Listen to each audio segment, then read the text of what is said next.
ఓం శ్రీ సాయిరామ్. సత్యోపనిషత్ గ్రంథం నుండి కొంత భాగం తెలుసుకుందాం. సాయిరామ్. ప్రశ్న: స్వామి, ఈ కలియుగ ప్రభావం ఏమిటో కానీ ప్రజలలో భక్తి ప్రపత్తులు సన్నగిలినవి. అంతేకాదు, భక్తులను చూసి గేలి చేసేవారు కూడా లేకపోలేదు.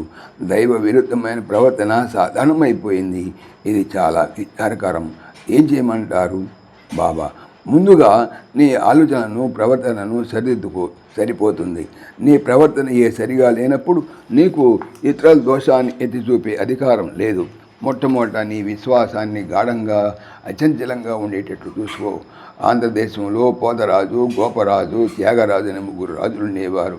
స్త్రీ సంపదలను కాలదన్ని భాగవతుని శ్రీరామచంద్రునికి అంకితం ఇచ్చిన పోతన, రామాలయ పునరుద్ధరణకై అష్ట కష్టాలు పడిన గోపన్న, నిధి కన్నా రాముని సన్నిధి మిన్నగా భావించిన త్యాగయ్య వారి వారి అంతర్వాణిని అనుసరించినారే కానీ అన్యులను అనుసరించలేదు.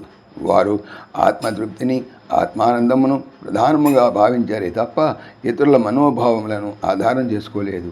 ఏ కష్టమునకు, ఎట్టి ప్రలోభమునకు వారు లొంగలేదు. సమాజం ఒక సముద్రం వంటిది. ఒకే సముద్రం నుండి అమృతం, విషము రెండు ఆవిర్భించాయని తెలిసిన విషయమే.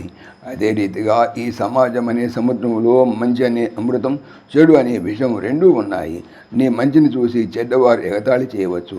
అంత మాత్రం చేత నీ మంచితనాన్ని విడనాడకూడదు. ఏనుగును చూసి కుక్కలెన్నో మురుగుతూ ఉంటాయి. అంత మాత్రమున ఏనుగు యొక్క ఘనతకు ఏమీ తక్కువ కాదు కదా. హంసను చూసి కొంగలు పరిహాసమాడతాయి. కోకిల గానం కాకులకు కన్న కఠోరంగా ఉంటుంది. కాకులకు చేదునిమ్మంటే ఇష్టం, కోకిలకు తీయని మామిడి చిగుళ్ళంటే ఇష్టం. అదేవిధంగా కొందరు ఇంద్రియానందమునకు, ప్రాపంచిక సుసంతోషాలకు, అల్పమైన భోగభాగ్యాలకు ప్రాకులాడతారు. మరికొందరు దైవానందానికి, దివ్యమైన భవ్యమైన ప్రేమానుభవమునకు అరువులు చేస్తూ వాటి నిమిత్తమై నిరంతరం పరిశ్రమిస్తుంటారు. గాడిద గంధపు వాసన గుర్తించలేదు, ఎద్దుకు అటుకుల రుచి తెలియదు. అదేవిధంగా కొంతమందికి దివ్యత్వం రుచించదు. దైవాన్ని నిందిస్తే నిన్ను నీవు దూషించుకున్నట్లు అవుతుంది.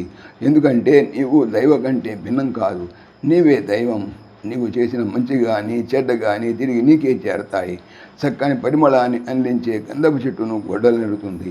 అందుకు ఫలితంగా గొడ్డలి ముదుబారి అగ్నిలో కాల్చిపడి శుద్ధి దెబ్బలను తింటుంది. ఈ కష్టం తనకు తాను తెచ్చిపెట్టుకున్నదే కానీ గంధపు చెట్టు కలిగించింది కాదు కదా. కొలిమిలో బంగారాన్ని కాల్చడం చేత ఆ మసి కంసాలి బట్టలను మలినపరుస్తుంది. అతనిని పొగబాధిస్తుంది, కళ్ళకు మంట కలిగిస్తుంది. ఇదంతా కంసాలి తనకు తాను చేసుకునేదే కానీ బంగారం కలిగించింది కాదు కదా. అదే ప్రకారం దైవ దూషణ, దైవ తిరస్కారం దైవాన్ని ఏమీ చేయలేవు. వాటి వలన నీకు నీవే కష్టాన్ని కలిగించుకున్నవాడు అవుతావు. సూర్యకాంతిని చూసి ఓర్వలేక సూర్యునిపై దుమ్ము చల్లావనుకో, ఏమవుతుంది?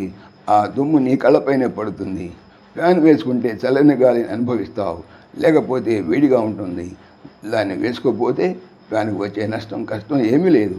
స్విచ్ వేసుకుంటే బల్బు ప్రకాశాన్ని అందిస్తుంది, లేకుంటే నీవు చీకట్లో ఉండవలసి వస్తుంది.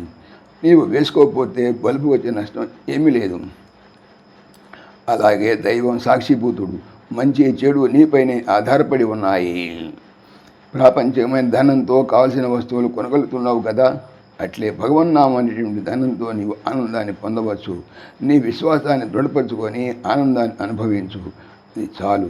వేర్లకు నీటిని, ఎరువును అందించి పోషించినప్పుడు వేర్లు చెట్టును రక్షిస్తాయి, చెట్టు ఫలాలను రక్షిస్తుంది. దైవం జగదాధారమైన వేర్ల వంటి వాడు. ఆ దైవాన్ని ఆశ్రయిస్తే సమస్తము సంరక్షింపబడతాయి. లోక సంబంధమైన ప్రవృత్తులు గల వారికి దైవ సంబంధమైన భక్తి భావాలు రుచించవు. చేపలను అమ్మి జీవించే వ్యాపారికి రత్నాల వర్తకం గురించి ఏమి తెలుస్తుంది? రత్న గర్భ అయినా తేలు కుడుతుంటే దాన్ని ఎందుకు అలా చేత్తో ఎత్తి కాపాడాలనుకుంటున్నావు? ఇది వెరితనం అన్నాడు. అప్పుడు ఆ పిల్లవాడు, అయ్యా, ఈ తేలు నాకు చక్కని సందేశాన్ని ఇస్తుంది. కుట్టటం తేలు స్వభావం, రక్షించటం నా స్వభావం. దాని స్వభావాన్ని అది ఏమైనా మార్చుకున్నదా? లేదు. అలాంటప్పుడు నా స్వభావాన్ని నేను ఎందుకు మార్చుకోవాలి అన్నాడు. మైత్రేయి కామ్యవనంలో కష్టాలు పడుతున్న పాండవులను చూసి చాలా బాధపడింది. ఇన్ని కష్టాలు పడుతున్నా వీరు తమ ప్రవృత్తిని మార్చుకోవటం లేదే అనుకున్నది.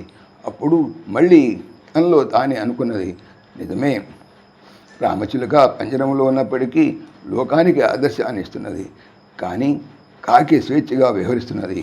అందుకని కాకి వల్లే బ్రతుకుతామా? రామచిలుక కాకిగా మారుతుందా? అదే రీతిగా మన మార్గాన్ని మార్చుకోకూడదు, విడవకూడదు. సైన్యంలో సైనికులు చాలామంది ఉన్నప్పటికీ చీఫ్ ఒక్కడే ఉంటాడు. ముఖ్యులు, అధికారులు కొద్దిమందే ఉంటారు. అందువల్ల మీరు సమాజంలో అందరినీ అనుసరిస్తే కలిగే ప్రయోజనం ఏమీ లేదు. మీరు సైన్యాన్ని నడిపించే జనరల్స్ మాదిరి తయారు కావాలి. అది మీ మార్గాన్ని విడనాడకుండా జీవించినప్పుడే సాధ్యమవుతుంది. సాయిరామ్.